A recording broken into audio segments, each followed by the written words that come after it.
Welcome to the debate. Right now, roughly 1 in 3 American adults is taking a daily multivitamin. Which is a massive number. It really is. We are voluntarily fueling this $55.7 billion global industry. And we do it primarily for one reason, right? We treat these little pills like a biological insurance policy. Yeah, exactly. It's like when you buy a house, you get a comprehensive insurance plan. You don't expect the roof to cave in or the pipes to burst, but you pay that premium every single month anyway. You want that structural safety net. Right, it buys you peace of mind. But imagine if you later discovered that this specific insurance policy didn't actually cover catastrophic damage at all. Okay. Imagine if it cost the neighborhood billions of dollars a year collectively, and in some bizarre documented cases, it actually made the house structurally weaker. Examining the efficacy, the necessity, and honestly, the true economic value of daily multivitamin and mineral supplementation. Basically, are multivitamins a complete waste of money? It is the ultimate question for anyone standing in the pharmacy aisle, just, staring at rows and rows of brightly colored bottles. Exactly. We want to know, are multivitamins a vital nutritional insurance policy and a rigorously proven tool for preserving cognitive function as we age? Or are they an expensive, potentially harmful placebo that fails to prevent chronic disease and, frankly, merely distracts us from eating a proper whole food diet? And we are drawing this analysis directly from clinical epidemiology today. We're looking at massive, large-scale cohort studies spanning decades and landmark randomized clinical trials that measure longevity, mortality, and cognitive health. Right. So I represent the position that multivitamins serve as a necessary, highly rational nutritional insurance against modern dietary gaps, and that they offer rigorously proven critical benefits for functional cognitive longevity. And I represent the contrasting perspective that for the average, well-nourished, healthy adult, multivitamins offer absolutely zero mortality benefit. They actively risk toxic oversupplementation and are fundamentally a massive waste of money. Okay, to set the foundation here, my perspective is grounded in the reality of human behavior and, well, agricultural limitations. Modern diets are rarely perfect. That's putting it mildly. Right? We skip meals, we engage in restrictive calorie-counting diets, and we eat a massive amount of ultra-processed foods on the go. Dr. Walter Willett of Harvard famously framed the daily multivitamin as a necessary low-risk nutritional insurance policy. The insurance argument again. Hear me out. It's a baseline defense against the subtle, often invisible micronutrient inadequacies that accumulate over weeks and months when our daily intake just falls short. Now, I will readily acknowledge the hard truth here. Taking a multivitamin is not going to magically extend your total lifespan, but I argue that they critically extend our health span. Wait, how are you differentiating those two here? So lifespan is just the total years you are breathing. Health span is the number of years you remain healthy, functional, and cognitively sharp. The most compelling evidence for this comes from the recent breakthrough randomized clinical trials from the Cosmos Consortium. Right, the Cosmos trials. Specifically the Cosmos Mind, Web, and Clinic substudies. When you look at the in-person and web-based assessments of over 5,000 older adults, the data is absolutely staggering. Daily multivitamin use unequivocally slowed cognitive aging by up to 2 years. 2 years is a big claim. It is, but it's in the data. It significantly improved both global cognition and episodic memory. For an aging population terrified of cognitive decline, that functional preservation is not some statistical illusion. It is an invaluable, scientifically validated benefit that completely justifies the daily habit. Well, I look at the same landscape and see a much darker, or at least far less flattering epidemiological reality. For the general population, the daily multivitamin is an expensive illusion. An illusion? Yes. If the primary motivation for taking a multivitamin is to maintain systemic health, improve longevity, and prevent major chronic disease, which, by the way, consumer survey data explicitly says it is, then the intervention is a complete, unmitigated failure. Let's look at the massive 2024 JAMA Network Open study. Sure. Researchers from the National Cancer Institute analyzed data from almost 400,000 healthy U.S. adults over 20 years. It's a massive sample size. Unprecedented. We are talking about over 7 million person-years of data. That means if you add up the number of years every single participant was tracked in the study, it totals 7 million years of human observation. Wow. And what did they find? Not only did daily multivitamin use provide zero mortality benefit, it was actually associated with a 4% higher risk of all-cause mortality. Okay, we should probably clarify what that actually means for the listener. Right. So the hazard ratio, which is essentially the statistical risk of an event happening, tips slightly into the negative, meaning taking the vitamin didn't just fail to extend their lives, the data actually showed those taking them were 4% more likely to die during the study period than those who didn't. But that's observational data, right? Yes, but we have to confront the healthy user paradox here. The demographic data shows that the people rigorously taking multivitamins are largely college-educated, they have lower body mass indexes, and are non-smokers. They are the people who already eat well. So they're health conscious. Exactly. They are the ones who need supplementation the least. For the vast majority of these users, they are bypassing foundational health pillars and simply creating what clinical experts accurately call very expensive urine.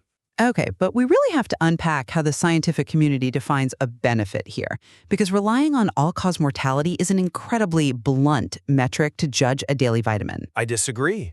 Mortality is the ultimate metric. Not for a vitamin.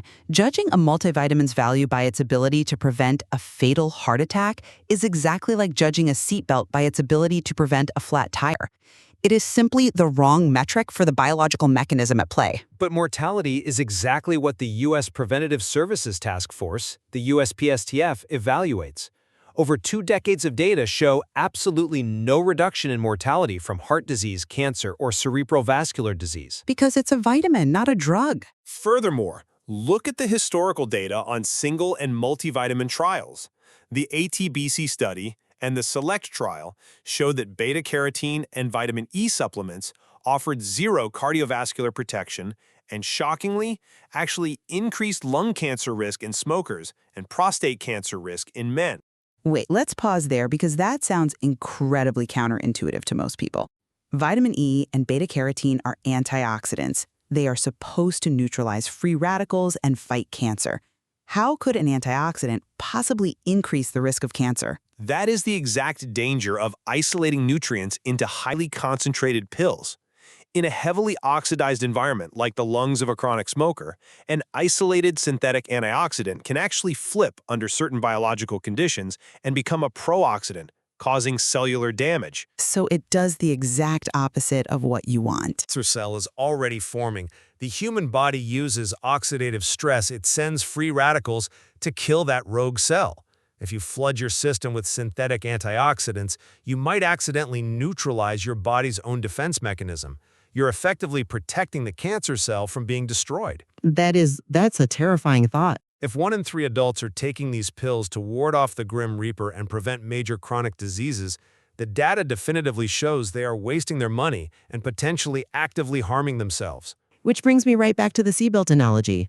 A vitamin is not a statin. It is not designed to reverse atherosclerotic plaque or shrink a tumor. It provides the microscopic raw materials for cellular metabolism. And I have to press you on the Cosmos trial data. Go ahead. We're talking about rigorous, double-blind, randomized controlled trials. Across 3 separate studies, the data consistently showed that cognitive aging was slowed by 60%.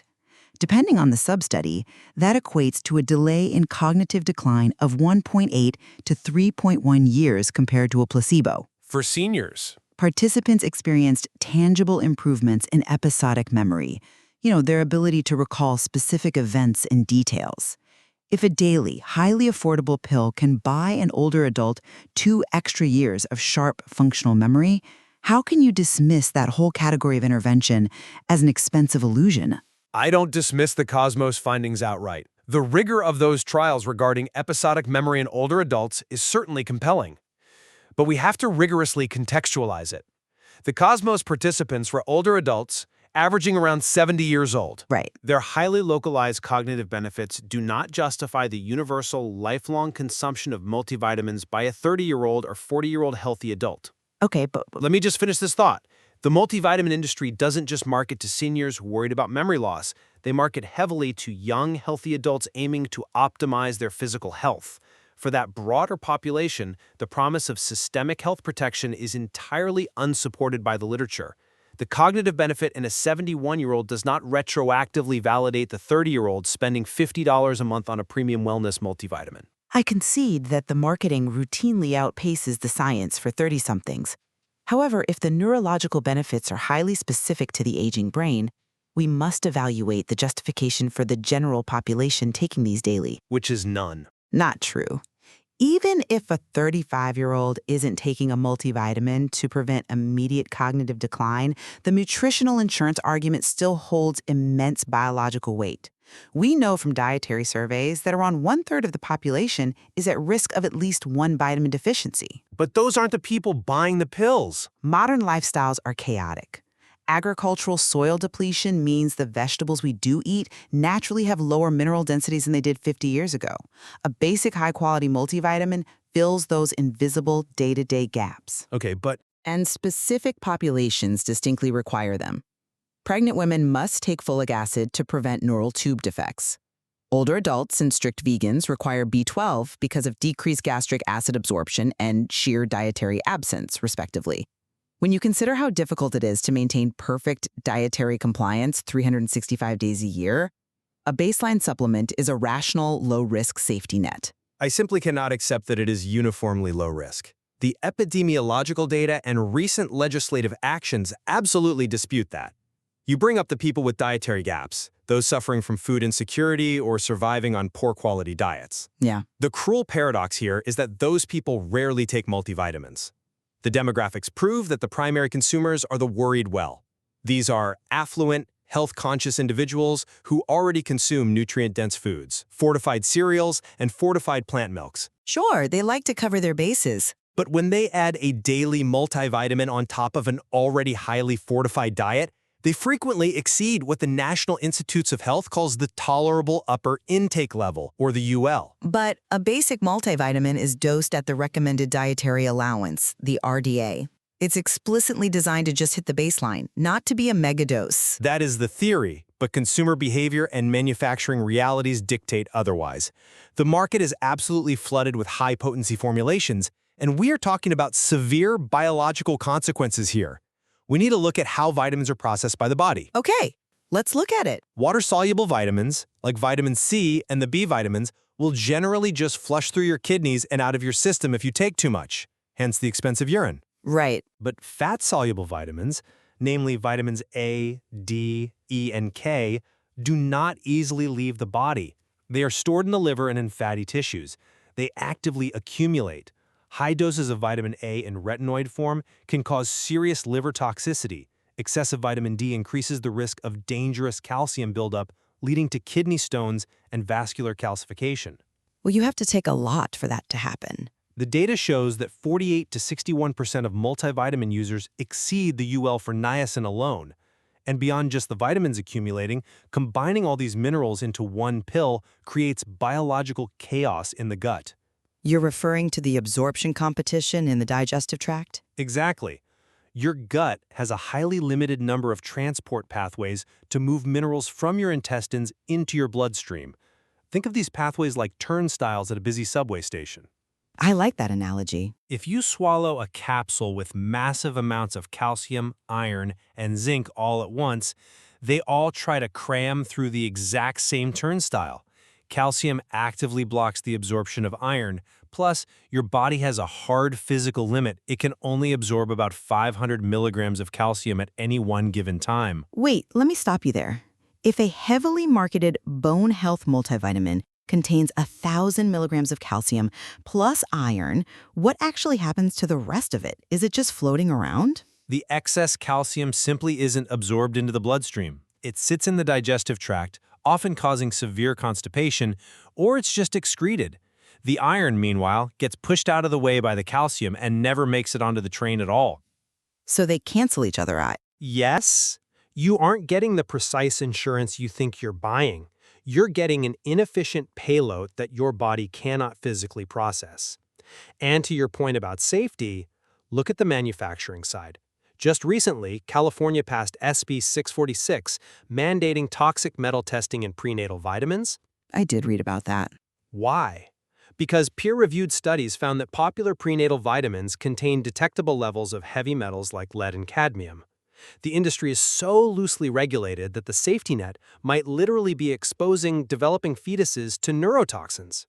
Okay, but pointing out bad consumer habits, like a wellness influencer buying an unregulated megadose or a consumer overlapping a pill with 4 fortified protein bars, doesn't invalidate the utility of the concept itself. It points to a systemic flaw in how they're used. Maybe, but highlighting terrible manufacturing practices that require better government regulation doesn't mean vitamins inherently contain heavy metals. A properly dosed, third-party tested, basic multivitamin does not cause liver toxicity. Yes, biological competition exists in the gut, which is exactly why clinical dietitians often recommend taking multivitamins without heavy mineral loads or physically splitting the pill in half and taking it morning and night. But this entire biological bottleneck issue naturally leads us to the fatal flaw of the multivitamin premise, the delivery mechanism itself. The supplement industry relies heavily on biological reductionism. Define that for the listener. Biological reductionism is the arrogant scientific idea that human engineering can isolate a single active chemical, extract it from a plant, press it into a capsule, and perfectly replicate the systemic health benefits of thousands of years of human dietary evolution. That's a bold way to put it. It simply doesn't work that way. Contrast a synthesized vitamin C capsule with an actual whole orange. A classic clinical comparison. And a vital one to understand the mechanics of human nutrition. When you eat the orange, you are not just getting isolated ascorbic acid, you are getting beta-carotene, essential dietary fiber, and a highly complex array of phytochemicals, which are the bioactive compounds naturally produced by plants to protect themselves. Right, the whole package. Exactly. In the human digestive tract, the ascorbic acid, the fiber, and the phytochemical matrix work synergistically. They bind together, slow down digestion, and protect against cellular damage, heart disease, and diabetes. Those synergistic compounds are entirely missing from a pill. And the ultimate danger of your nutritional insurance mindset is that it provides a psychological licensing effect. You mean it absolves dietary guilt? Precisely. Think about the person listening right now. They had a rushed lunch, grabbed a sugary coffee instead of a real meal, and they take a multivitamin because they feel deeply guilty about not eating a salad. Does that pill actually absolve that guilt biologically? No. No, of course not. But psychologically, it displaces proper behavior. People subconsciously think, I took my multivitamin today, so I'm covered. Or far worse, it displaces seeking evidence-based medical care for actual symptoms of fatigue or illness. They try to out-supplement a bad diet or mask an underlying medical condition. I completely agree that whole foods are vastly superior to synthesized pills. Food synergy is an undeniable biological reality, and the complex phytochemical matrix of an orange cannot be perfectly replicated in a laboratory. But is it presenting this as an either-or scenario a massive false dichotomy? How so? Taking a multivitamin doesn't mandate abandoning vegetables. You can eat the orange and take the pill. Given that perfect dietary compliance is a statistical rarity, even among the highly educated worried well, why shouldn't a baseline, carefully dosed multivitamin exist alongside a food-first approach? Because it's not economically sound. But if we acknowledge that human beings are fundamentally fallible, that we travel, that we get stressed, and that agricultural variations exist, taking a daily supplement simply captures the remaining margins of nutritional deficit. It's not a replacement for the broccoli. It's a carefully calibrated safety net specifically for the days the broccoli is missing from the plate. But have you considered the macroeconomic impact of that philosophy? When people universally adopt that safety net, subconscious dietary compromises happen on a population-wide level. And when you look at the $55.7 billion being spent globally on these supplements, that is massive capital being diverted from buying high-quality whole foods. I mean, people spend money on a lot of things. Sure, but if we redirected that $55 billion toward fresh produce, community agriculture, or evidence-based preventative medicine, the public health outcomes would absolutely dwarf whatever marginal theoretical deficit a pill claims to cover. You are paying a premium for a physiological redundancy. Well, we've covered significant ground today, from cellular absorption bottlenecks to broad epidemiological mortality trends. To summarize my position, while multivitamins will certainly not magically extend human lifespan or cure cardiovascular disease, they are far from a waste of money. Even at $55 billion a year? Yes, even then, when properly dosed and manufactured, they serve as a vital, low-risk safety net for the inevitable gaps in our modern, chaotic diets. More importantly, we now have rigorously proven data from the thousands of participants in the Cosmos trials demonstrating that daily supplementation provides invaluable functional protection for cognitive health and episodic memory as we age. That preservation of the human mind is absolutely worth the price of admission. And to summarize my stance, the data is overwhelmingly clear that for the vast majority of well-nourished healthy adults, multivitamins offer zero systemic protection against mortality or major chronic diseases.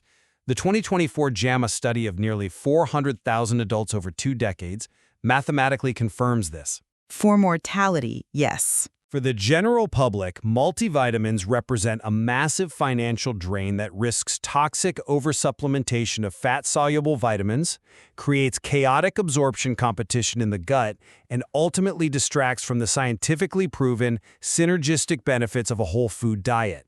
Well, I think we can both acknowledge several important points of convergence today.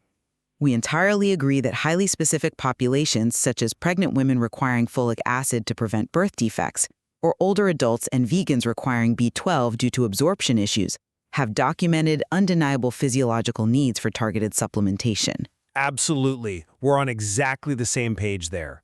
And I believe we also firmly agree that unguided megadoses of vitamins can be actively harmful to the liver and kidneys, and that the supplement industry's lack of rigorous regulation regarding heavy metals is a serious concern that consumers must navigate carefully. Definitely. We will leave the final verdict to you, the listener. You'll have to weigh the appealing, rigorously tested promise of cognitive preservation and nutritional insurance against the hard epidemiological reality of zero mortality benefit and the very real financial cost. Right. There is much more to explore within your own personal nutritional profiles, your blood work, and your daily habits. It really comes back to that house we talked about at the very beginning. You have to look critically at the biological data and ask yourself if you're buying a policy that actually protects the roof over your head, or if you're just paying a premium for the psychological illusion of a safety net. Thank you for joining us on The Debate.